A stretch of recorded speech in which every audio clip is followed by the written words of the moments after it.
واقعہ کربلا تاریخ کا دردناک واقعہ ہے۔ یہ اقتدار کی جنگ نہیں تھی، اقدار کی جنگ تھی۔ دو شخصیتوں کی لڑائی نہیں تھی، دو نظریات کا ٹکراؤ تھا۔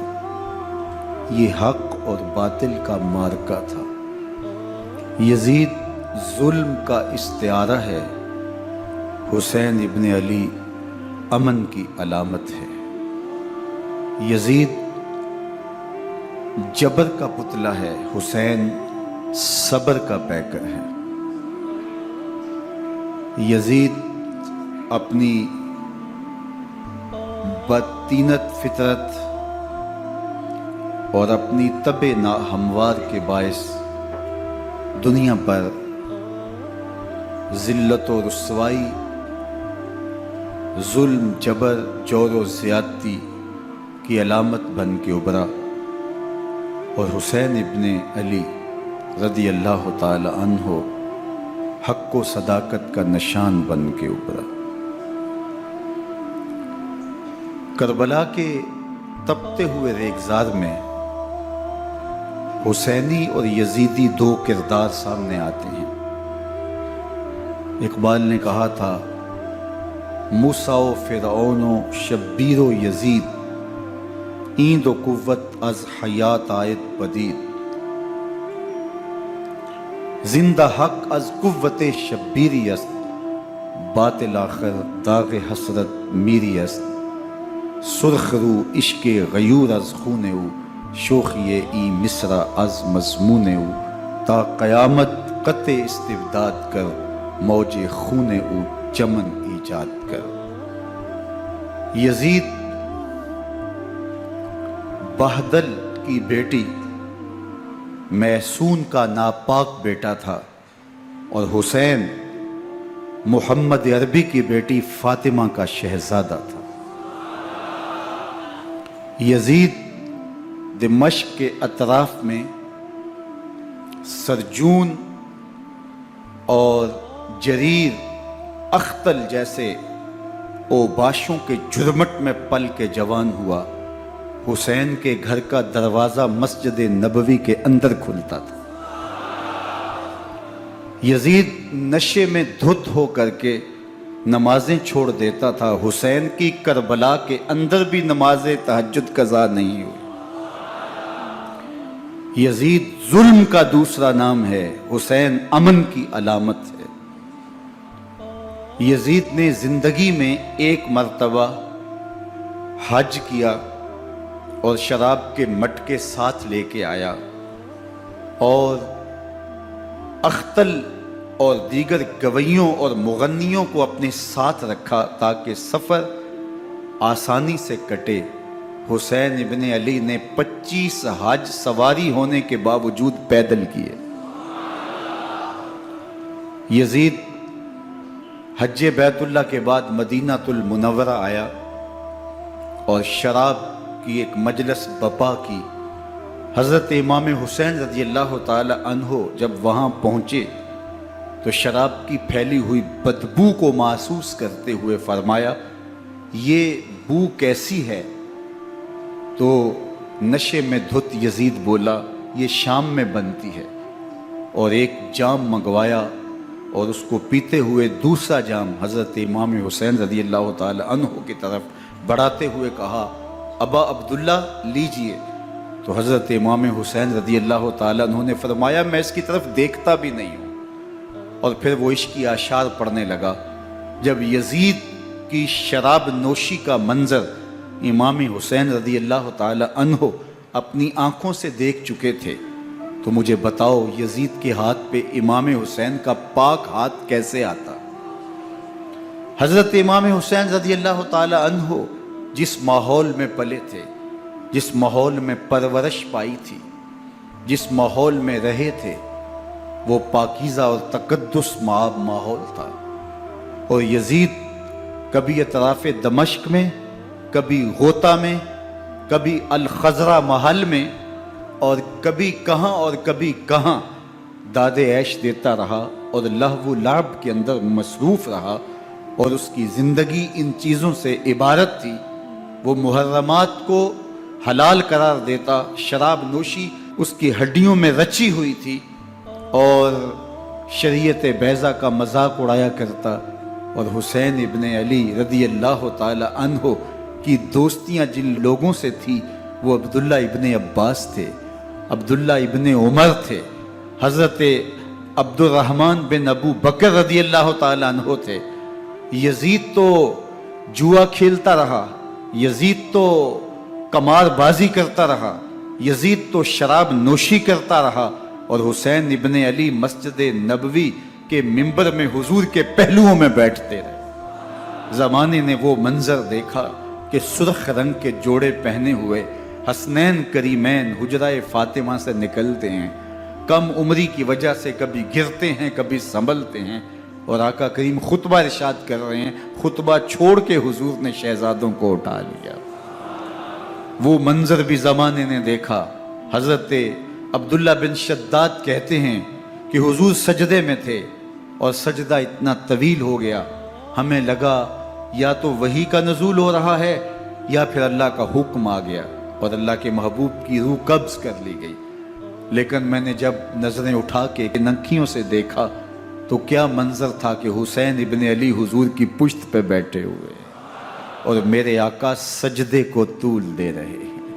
اللہ اکبر! حسین کے لیے پیغمبر کے سجدوں کو طول دیا جا رہا ہے۔ حسین ابن علی کبھی ممبر پہ حضور کی اطراف میں بیٹھتے ہیں، وہ منظر بھی دنیا نے دیکھا کہ حضور کے مبارک کندھوں پر حسین ابن علی بیٹھے ہیں اور حضور کی زلفوں کو پکڑا ہوا ہے۔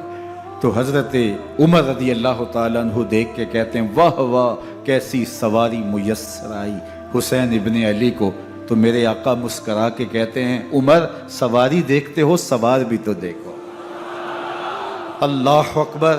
حضرت اسامہ بن زید بن حارثہ رضی اللہ تعالیٰ عنہ فرماتے ہیں رات کا ایک پہر گزر گیا اور مجھے حضور سے کوئی کام تھا، میں آقا کریم کی خدمت میں حاضر ہوا، در دولت پہ دستک دی، حضور تشریف لائے تو چادر اوڑی تھی، بکل کی ہوئی تھی میرے حضور نے، تو میں نے اپنی حاجت کہی تو حضور نے میری حاجت پوری کر دی۔ لیکن ایک منظر میں نے دیکھا کہ حضور نے جو چادر کی بکل فرمائی تھی اس کے اطراف میں پہلوؤں میں ابھار تھے جس طرح اندر کوئی ہو۔ مجھ سے نہ رہا گیا، میں نے پوچھ لیا، میں نے کہا بندہ نواز چادر کے اندر کیا ہے؟ فَكَشَفَهُ، تو حضور نے چادر کو کھول دیا۔ فَإِذَا الْحَسَنُ وَالْحُسَيْنُ عَلَىٰ وَرِكَيْهِ، تو کہتے ہیں میں نے اپنی آنکھوں سے دیکھا ایک پہلو سے امام حسین لپٹے ہوئے تھے، ایک پہلو سے امام حسن لپٹے ہوئے تھے۔ فرمایا یہ میرے بیٹے ہیں، یہ میری بیٹی کے بیٹے ہیں، اے اللہ میں ان سے پیار کرتا ہوں، تو بھی ان سے پیار کر، جو ان سے پیار کرے اس سے بھی پیار کر۔ ان کی محبت کا درس دیا، ان کے پیار کا سبق پڑھایا، کہا ان سے پیار کرنے والا میرے سے پیار کرنے والا ہے، ان سے بغض رکھنے والا میرے سے بغض رکھنے والا ہے۔ ان کی تکلیف حضور کو بے چین کر دیتی تھی۔ حضرت سیدہ فاطمہ الزہرا رضی اللہ تعالی عنہ کے گھر کے قریب سے گزرے تو حضرت امام حسین کے رونے کی آواز آ رہی تھی، تو آقا کریم علیہ السلام نے فرمایا کہ فاطمہ حسین کو چپ کرواؤ، الا تعلمی ان بقاءہ یوزینی، تو جانتی نہیں حسین کا رونا مجھے دکھ دیتا ہے۔ حسین ابن علی کو حضور رونے نہیں دیتے تھے، ان کو دکھی نہیں ہونے دیتے تھے، کیونکہ رسول اللہ صلی اللہ علیہ وسلم جانتے تھے کہ یہ کتنے دکھ سہے گا، کتنی تکلیفوں سے گزرے گا اور کتنے مصائب سہے گا۔ زمانے نے وہ گھڑیاں بھی دیکھیں کہ حضرت حذیفہ بن یمان رضی اللہ تعالیٰ عنہ فرماتے ہیں کہ میں حضور کی خدمت میں نماز مغرب کی ادائیگی کے لیے حاضر ہوا، اور میں نے یہ اجازت خاص طور پہ اپنی ماں سے اس شرط پہ لی تھی کہ امی آپ مجھے اجازت دیں، میں حضور کی خدمت میں حاضر ہوتا ہوں، مغرب کی نماز بھی ادا کروں گا اور پھر حضور سے عرض کروں گا حضور میرے لیے اور میری ماں کے لیے بخشش کی دعا کر دیجئے۔ ماں نے اس شرط پہ اجازت دے دی اور میں حضور کی خدمت میں آ گیا، نماز مغرب ادا کی، سلام پھرا تو میرے دل میں آرزو تھی میں حضور سے عرض کروں حضور میرے لیے اور میری ماں کے لیے مغفرت کی بخشش کی دعا کر دیں، لیکن حضور عبادات میں ذکر میں نوافل میں ایسے مشغول ہوئے کہ میں آرزو رکھنے کے باوجود بھی عرض نہ کر سکا۔ خیر نماز عشاء کا وقت ہوا، اذان پکاری گئی، حضور مصلی پہ آئے، نماز پڑھی، سلام پھرا، تو میرے دل میں پھر خیال آیا کہ ماں سے ایک نماز کی چھٹی لی تھی، نمازیں بھی 2 ہو گئیں، ماں نے جاتے پوچھنا ہے حضور سے میرے لیے اور اپنے لیے مغفرت کی بخشش کی دعا کروائی تھی تو کیا جواب دوں گا؟ اور حضور اٹھے اور کاشانہ اقدس کی طرف چل دیے۔ اب میرے دل میں یہ خیال رہ کے آ رہا تھا کہ ماں کو کیا جواب دوں گا؟ میں تو حضور سے بخشش و مغفرت کی دعا کروا ہی نہیں سکا۔ جب حضور چل پڑے تو غیر ارادی طور پہ میں بھی حضور کے پیچھے چل پڑا۔ چلنے میں تھوڑی سی رفتار تیز ہو گئی جس سے قدموں کی آہٹ پیدا ہوئی، تو جب آواز پیدا ہوئی تو حضور نے رخ پھیرے بغیر فرمایا من ھذا، میرے پیچھے پیچھے کون آ رہا ہے؟ پھر خود ہی کہا حذیفہ تو نہیں؟ تو میرا دل دھڑک رہا تھا، قلت نعم، میں نے کہا جی حضور میں حذیفہ ہوں۔ فرمایا ما حاجتک، غفر اللہ لک ولامک، کیا کام ہے؟ اللہ تجھے بھی بخش دے، تیری ماں کو بھی بخش دے۔ اب جو کام تھا وہ جنبش لب سے پہلے ہی ہو گیا، یہاں تو لفظوں کا سہارا بھی نہیں لینا پڑتا، وہ بند لبوں کی بولیاں بھی سنتے ہیں۔ اقبال بولا ہے فروغت صبح آثار و دہور، چشم تو بینندائے ما فی الصدور، تیری نظر تو سینوں کے چھپے راز بھی دیکھتی۔ تو کہا ما حاجتوں کا غفر اللہ لک ولامک، اللہ تجھے بخش دے، تیری ماں کی بھی مغفرت کر دے، کیا کام ہے؟ اب جو کام تھا وہ تو ہو گیا۔ تو میرے حضور نے ارشاد فرمایا حذیفہ سنو، ابھی ایک فرشتہ آیا ہے جو اس سے قبل دھرتی پر پہلے کبھی نہیں آیا، آج پہلی مرتبہ اللہ سے اجازت لے کے 2 کام کرنے آیا ہے۔ ایک تو مجھے سلام کرنے آیا ہے اور دوسرا خوشخبری دینے آیا ہے کہ آپ کی بیٹی فاطمہ جنتی عورتوں کی سردار ہے اور حسن اور حسین جنتی جوانوں کے سردار۔ ایک طرف یزید ناپاک میسون کا پلیت بیٹا اور ایک طرف محمد عربی کا نواسا، فاطمہ کے دودھ کا اثر، علی المرتضیٰ کے خون کی تاثیر، رسول اللہ صلی اللہ علیہ وسلم کے کندھوں پہ بیٹھنے والا۔ ایک دن حضور نے امام حسین رضی اللہ تعالیٰ عنہ کے ہاتھ پکڑ لیے اور ان کے پاؤں اپنے پاؤں پہ رکھے اور پھر فرمایا بیٹے آگے بڑھو، اور ان کے پاؤں حضور کی پنڈلیوں پہ آئے۔ پھر کہا بیٹے اور آگے بڑھو، حتیٰ کہ ان کے پاؤں حضور کی رانوں پہ آئے۔ پھر فرمایا بیٹا اور آگے بڑھو، تو ان کے پاؤں حضور کے مبارک بطن اقدس پہ آئے۔ پھر بازوؤں کو کھینچ کے اپنے قریب کیا اور حسین ابن علی کے منہ میں اپنی زبان رکھ دی، اور وہ اس طرح چوس رہے تھے جس طرح کھجور چوسی جاتی ہے۔ تو اللہ کے محبوب علیہ السلام نے حسین ابن علی کو اپنی زبان کا لعاب دہن دے کر کے، وہ شیر رحمت دے کر کے، وہ کوثر و تسلیم سے پاکیزہ تر آب رحمت عطا کر کے ان کی ہمیشہ کے لیے پیاس بجھا دی، تاکہ کل کربلا کے تپتے ہوئے ریگزار میں حسین ابن علی کو پیاس کی شدت تنگ نہ کرے اور پائے استقلال میں لغزش نہ آنے پائے۔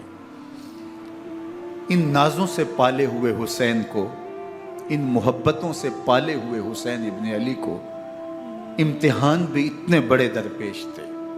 یاری تیری سونا پر ازمیشہ تیریاں اگ، سونا پرکھیا جامدہ ہے نال اگاں دے لگ۔ جتنا بڑا شخص ہوتا ہے اتنی آزمائشیں بھی بڑی ہوتی ہیں۔ پیغمبر رحمت کی آغوش میں کھیلنے والا، حجرہ فاطمہ کا جانشین، مصلی رسول کا وارث، منبر رسول صلی اللہ علیہ وآلہ وسلم پر حضور کے مبارک پہلو اور گود میں بیٹھنے والا حسین، حضور کی زبان چوسنے والا حسین، حضور کے کندھوں پہ سواری کرنے والا حسین، آقا کریم علیہ السلام کے مبارک سجدے کی حالت کے اندر حضور کی پشت پہ کھیلنے والا حسین، جس حسین کا دروازہ مسجد نبوی کے اندر کھلتا تھا اور یزید کی کرتوتوں کے چشم دید گواہ تھے۔ یزید جب تخت نشین ہوتا ہے تو اسے یہ فکر ہوتی ہے کہ امام حسین، عبداللہ بن زبیر، عبداللہ بن عمر، عبداللہ ابن عباس یہ میری بیعت کرے. اور وہ ولید بن عقبہ کو لکھتا ہے کہ ہر صورت میں ان کی بیعت لو، اور اگر بیعت نہ دیں تو سختی کرو. حضرت امام حسین رضی اللہ تعالی عنہ کو بلاوا آتا ہے کہ آپ کو دارالامارت میں گورنر ہاؤس میں بلایا جا رہا ہے. ولید بن عقبہ کا پیغام آپ کو پہنچتا ہے. آپ اس وقت فرماتے ہیں کہ اس وقت جو پیغام پہنچا ہے وہ کسی خطرے سے خالی نہیں ہے. تو کچھ سواروں کو ساتھ لیا، کہا تم دارالامارت کے باہر کھڑے رہنا، اگر میری آواز بلند ہوئی تو اندر آ جانا، ورنہ تم انتظار کرنا. آپ اندر گئے. ولید بن عقبہ نے مروان کو بھی بلایا تھا. مروان بن حکم یہ گورنر مدینہ ولید سے پہلے رہ چکا ہے، تو اس نے مشورہ دیا کہ سختی کی جائے. خیر ولید بن عقبہ نے کہا کہ یہ خط ہے، حضرت امیر معاویہ کا انتقال ہو گیا اور یزید تخت نشین ہوا ہے، لہٰذا وہ آپ سے بیعت کا مطالبہ کرتا ہے. تو حضرت امام حسین رضی اللہ تعالیٰ عنہ نے فرمایا کہ میرے جیسا شخص یوں چھپ کے بیعت نہیں کر سکتا. اور آپ واپس پلٹے. مروان بن حکم نے ولید بن عقبہ کو کہا کہ یہ موقع ہے جانے نہ دیا جائے، اگر یہ نکل گئے تو دوبارہ تم قابو نہیں پا سکو گے اور انہیں یہیں قتل کر دیا جائے. حضرت امام حسین رضی اللہ تعالیٰ عنہ نے یہ بات سن لی. کہتے ہیں حضرت امام حسین انہی قدموں کے بل واپس پلٹے اور مروان بن حکم سے مخاطب ہو کے کہا مروان کیا بول رہا ہے؟ وہ خاموش ہو گیا. فرمایا تو جانتا نہیں ہم کون ہیں؟ آنا حسین ابن علی ابن ابی طالب، میں حسین ہوں، میں علی کا بیٹا ہوں. ہمارے گھر میں قرآن اترتا رہا ہے، وحی کا نزول ہوتا رہا ہے، اور یزید فاسق ہے، فاجر ہے، مسلمانوں کا قاتل ہے اور شرابی ہے. میں ڈنکے کی چوٹ پہ یزید کی بیعت سے انکار کرتا ہوں. بس حیدری کچھار سے محمدی شیر نکل آیا ہے. اب اوسان خطا ہو گئے، راستہ چھوڑ دیا، واپس آئے. سیدہ زینب سے ملے، کہا مدینے کو چھوڑنا پڑے گا. کہا بھیا کیا ہوا؟ کہا یزید بیعت لینے پہ مصر ہے اور میں کسی صورت بھی بیعت نہیں کروں گا. رسول اللہ کا مدینہ ہمارے خون سے لالہ زار بنے گا. میں نہیں چاہتا کہ حضور کے شہر نور کی حرمت پامال ہو. دوستو وہ کیسا منظر ہوگا جب حسین ابن علی نے آخری حاضری حضور کے روضے پہ دی ہو. حاجی یا معتمر 10 دن کے لیے، 8 دن کے لیے، 20 دن کے لیے مدینہ المنورہ عارضی سکونت اختیار کرتا ہے اور حضور کے روضہ انور سے، اس شہر نور سے، ان گلیوں سے، ان بام و در سے ایسا مانوس ہو جاتا ہے کہ جب واپس پلٹ رہا ہوتا ہے ان دعاؤں کے ساتھ کہ دوبارہ آنا بھی نصیب ہو، اور اسے لگتا ہے کہ میں دوبارہ بھی بلایا جاؤں گا، لیکن اس کے باوجود شہر حبیب چھوڑنا قیامت سے کم نہیں ہوتا. اعظم چشتی مرحوم آخری بار جب حضور کے روضہ انور پہ گئے تو بیمار تھے، ویل چیئر پہ تھے. باب بقی سے باہر نکلے تو خادم سے کہا کہ میری ویل چیئر پیچھے سے کھینچو تاکہ میرا رخ روضہ انور کی طرف رہے. اور وہ پیچھے سے کھینچتا چلا جا رہا ہے، اور جب باب مکہ سے پیچھے جنت البقیع کے قریب سے گنبد خضرا نگاہوں سے اوجل ہونے لگا تو اعظم چشتی مرحوم نے کہا جان بدن سے نکلتی ہے اعظم، جان بدن سے نکلتی ہے اعظم، کوئی آسان ہے مدینے سے جدا ہونا، کوئی آسان ہے مدینے سے جدا ہونا. یہ اس شخص کی کہانی ہے جو 10 دن، 5 دن، مہینہ، 2 ماہ وہاں رہتا ہے اور پھر اس شہر کو چھوڑ کے آنا اس کے لیے آسان نہیں ہوتا. اور مجھے بتاؤ کہ حسین جو پیدا مدینے میں ہوا، جس کے گھر کا دروازہ مسجد نبوی کے اندر کھلتا تھا، جو مسجد نبوی کے اندر پرورش پا کے جوان ہوتا ہے اور مدینے کی گلیوں میں کھیلتا رہا، اس حسین ابن علی کے لیے مدینہ چھوڑنا، اور پھر وہ اس بات کا علم اور شعور رکھتے تھے کہ یہ آخری بار حضور کے در پہ حاضری ہے، دوبارہ اس شہر نور میں نہیں آ سکوں گا، تو کیا قیامت ہوگی اور کیا منظر ہوگا۔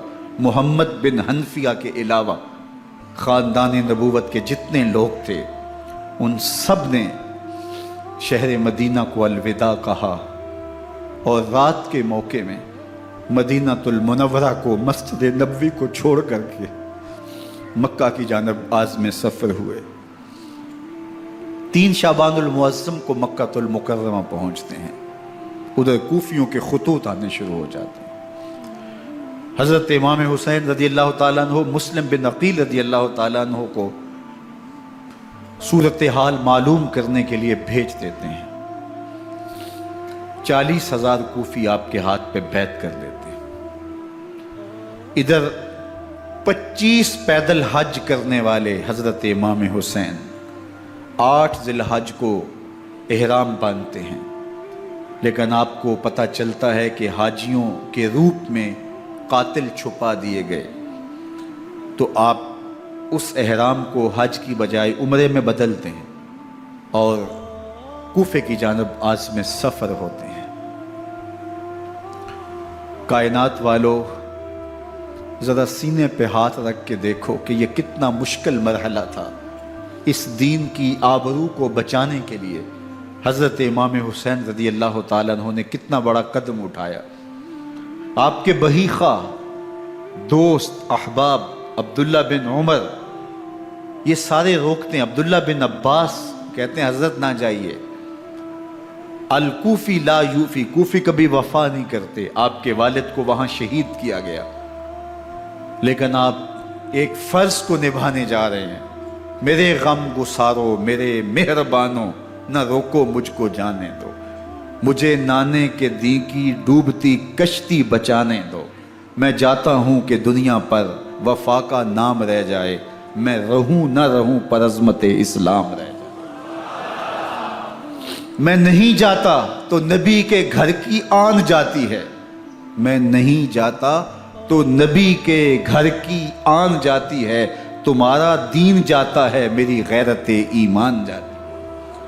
حضرت امام حسین یہاں سے چلتے ہیں، ابھی راستے میں ہی پہنچتے ہیں کہ یہ خبر آتی ہے کہ کوفے والوں نے بے وفائی کر دی، حضرت مسلم بن عقیل رضی اللہ تعالیٰ عنہ کو شہید کر دیا گیا، نعمان بن بشیر معزول کر دیے گئے، ابن مرجانہ ابن زیاد وہاں متعین کر دیا گیا جو سخت گیر شخص تھا، اور اس نے لوگوں کو ڈرایا، دھمکایا، اور کوفے کے لوگوں کے دل بدل گئے اور وہ بیعتیں توڑنے لگے۔ وہ منظر مسجد کوفہ کا کتنا دلگداز تھا، جب امام نماز کے لیے کھڑے ہوئے تو 40,000 لوگ آپ کے پیچھے تھا۔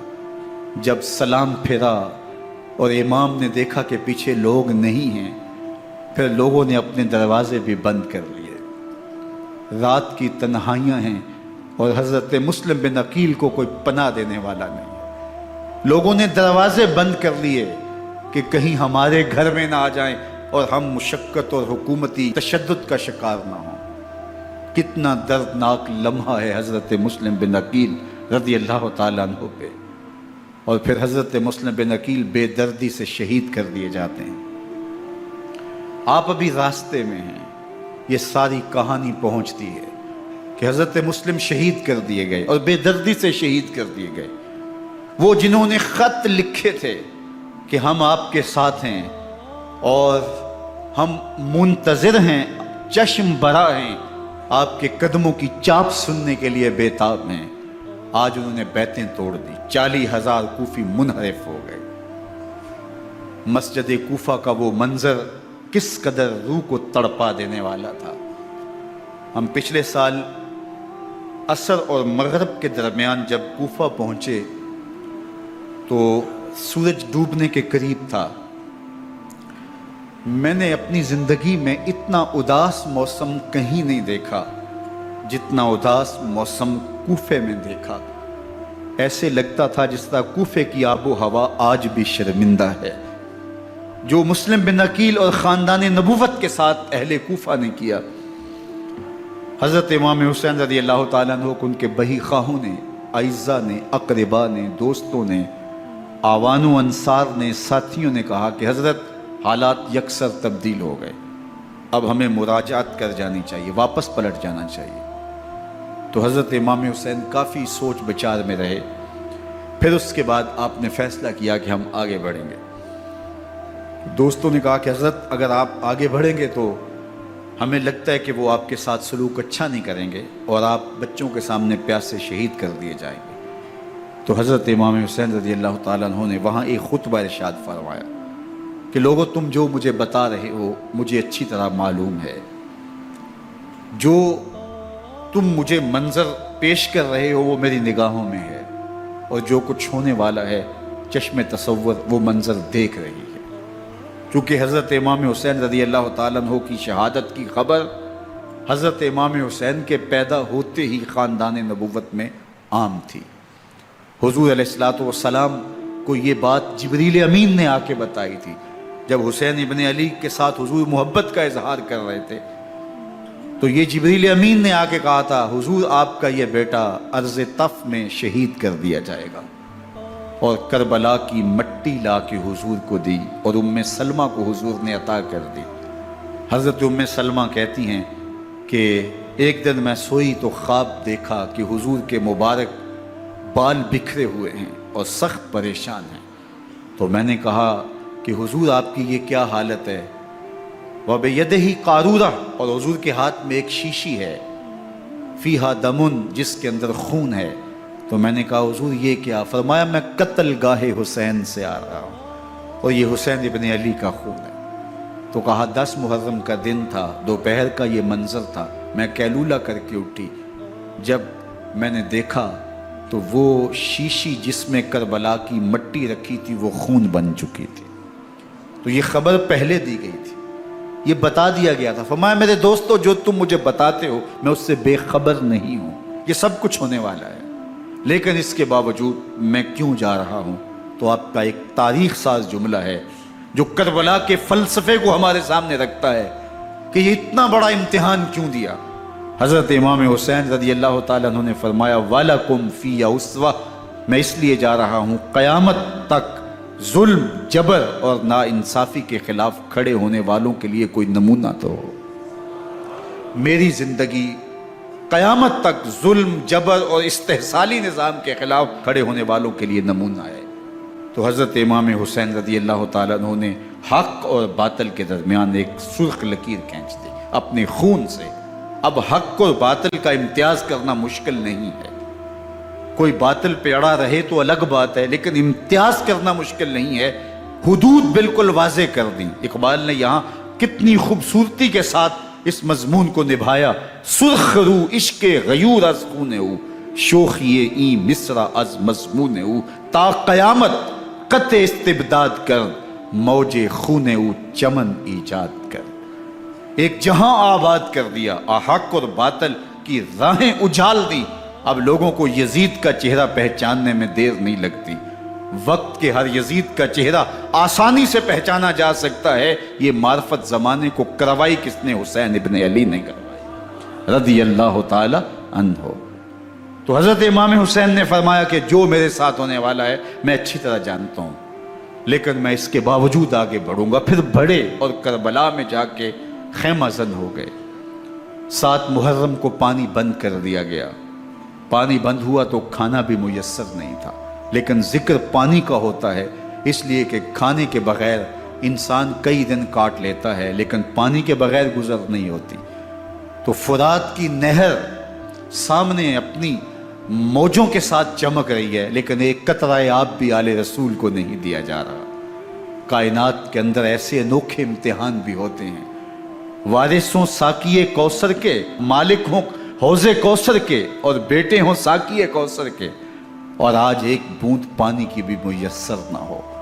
صبر کا امتحان ہے، عزیمت کا امتحان ہے۔ حضرت امام حسین رضی اللہ تعالیٰ عنہ خیمہ زن ہو گئے۔ 3 دن تک پانی بند رہتا ہے۔ 9 محرم کو رات کی تنہائی میں حملہ آور ہونا چاہتے ہیں، لیکن آپ نے کہا کہ ہمیں اللہ کے حضور عبادت اور ذکر کے لیے وقت دیا جائے۔ ساری رات ذکر میں گزرتی ہے، عبادات میں گزرتی ہیں۔ رات کے اندھیرے میں آپ چراغ بجھا دیتے ہیں۔ آوان و انصار کو کہتے ہیں کہ ان کی دشمنی میرے ساتھ ہے، انہیں میرا خون چاہیے، اگر تم رات کی تاریکی میں نکل جاؤ تو میں تم سے کوئی مواخذہ نہیں کروں گا، اور یہ بھی تمہارا پیچھا نہیں کریں گے، اس لیے کہ ان کا مطلوب تم نہیں ہو، ان کا مطلوب میں ہوں۔ جب چراغ جلایا تو کوئی بھی نہیں گیا۔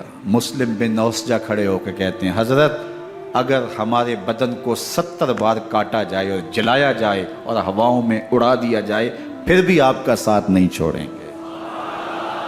70 سال کے بوڑھے ہیں حبیب بن مظاہر، کہتے ہیں حضرت آپ کو چھوڑ کے جائیں کہاں، آپ کو چھوڑ کے جائیں کہاں، کوئی ساتھ چھوڑنے کے لیے تیار نہیں ہے، پیاس ہے، سخت گرمی ہے، کربلا کا ماحول ہے، 72 افراد اور خاندان کی خواتین میدان کربلا میں خیمہ زن ہیں، دوسری طرف لشکر اعداء اشقیا 22,000 کی تعداد میں مقابلے میں، ایک روایت 30,000 کی ہے۔ ان صرف 72 پیاسے لوگوں کے لیے اتنے لوگوں کو جمع کرنے کا مقصد خوف زدہ کرنا تھا۔ شرط ہے کہ یزید کی بیعت کر لیں، محاصرے توڑ دیں گے، پانی دستیاب ہوگا، اعزاز و اکرام سے نوازا جائے گا، خزانوں کے منہ کھول دیے جائیں گے۔ لیکن حسین ابن علی کہتے تھے سب کچھ لٹ جائے گا، باطل کے ہاتھ پہ ہاتھ نہیں رکھوں۔ اللہ اکبر۔ اب صبح طلوع ہوتی ہے، عاشور کا دن چڑھتا ہے، سورج اپنی پوری تمازت کے ساتھ گرمی برسا رہا ہے۔ آج خاندان نبوت کا امتحان زمانے نے دیکھنا ہے، رسول اللہ کا لعاب چوسنے والا اس کے صبر کا آج امتحان ہے، حضور کے کندھوں پہ کھیلنے والے حسین کا آج امتحان ہے۔ اللہ اکبر۔ حسین ابن علی تمام حجت کرتے ہیں میں نے تمہارا کچھ نہیں بگاڑا، میں نے کسی کا خون نہیں کیا، میں نے کوئی زیادتی نہیں کی، تم کیوں میرے قتل کے در پہ ہو؟ تم جانتے نہیں میں کون ہوں؟ میں تمہارے نبی کا نواسا ہوں، رسول اللہ صلی اللہ علیہ وآلہ وسلم کے کندھوں پہ کھیلتا رہا ہوں، حضور کا لعاب چوستا رہا ہوں، اور میں بوسہ گاہے رسول صلی اللہ علیہ وآلہ وسلم ہوں۔ لیکن ان اشقیاء کے دل پر کوئی چیز اثر انداز نہیں ہوتی۔ ایک ہور ہے، اللہ اس کے دل میں نرمی ڈالتا ہے۔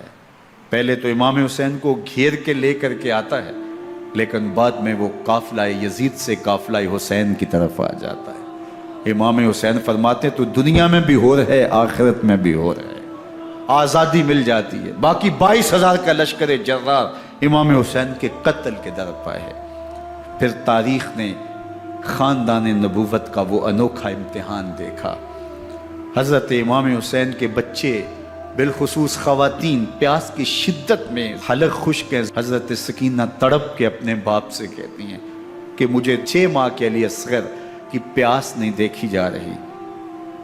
بچے کو ہاتھوں پہ اٹھاتے ہیں اور نہر فرات کے کنارے پہنچ کے فرماتے ہیں اشقیاء سے مخاطب ہو کے تمہارا معاملہ میرے ساتھ ہے، اس 6 ماہ کے بچے نے تمہارا کچھ نہیں بگاڑا، اور چلو بھر کے اس کا حلق سیراب کرنا چاہتے ہیں۔ ایک 2 شاخہ تیر آتا ہے جو حضرت علی اصغر کے گلے کو چیر دیتا ہے۔ راوی لکھتے ہیں کہ وہ عام تیر نہیں تھا، جانوروں کو شکار کرنے کے لیے جو بڑے تیر ہوتے ہیں وہ 2 شاخہ تیر تھا، وہ گردن کو کاٹ دیتا ہے، خون بہنے لگتا ہے، گردن لٹک جاتی ہے۔ حضرت امام حسین وہ بہتا ہوا خون اپنے چلو میں لیتے ہیں اور آسمان کی طرف اچھال کے کہتے ہیں مالک حسین کی یہ قربانی بھی قبول۔ یہ تماشا لبے بام نہیں ہے، بچہ بیمار ہو ڈاکٹر جواب دے دیں، ماں باپ کے ہاتھ پھول جاتے ہیں، زندگی کی سانسیں ابھی چل رہی ہوتی ہیں، لیکن ڈاکٹر کہے کہ یہ میرے بس کا روگ نہیں ہے، کہیں اور لے جاؤ، تو زندگی کا لف و نشر غیر مرتب ہو جاتا ہے۔ میں سلام پیش نہ کروں حسین ابن علی کو، 6 ماہ کا علی اصغر ہاتھوں میں دم توڑتا ہے، گردن لٹک جاتی ہے، خون بہہ رہا ہے، اب خیموں کی طرف بڑھ رہے ہیں، لیکن زبان پہ شکایت نہیں ہے، کہتے ہیں مالک حسین کی یہ قربانی قبول کر لے۔ اب خیموں کی طرف آنا، شہر بانوں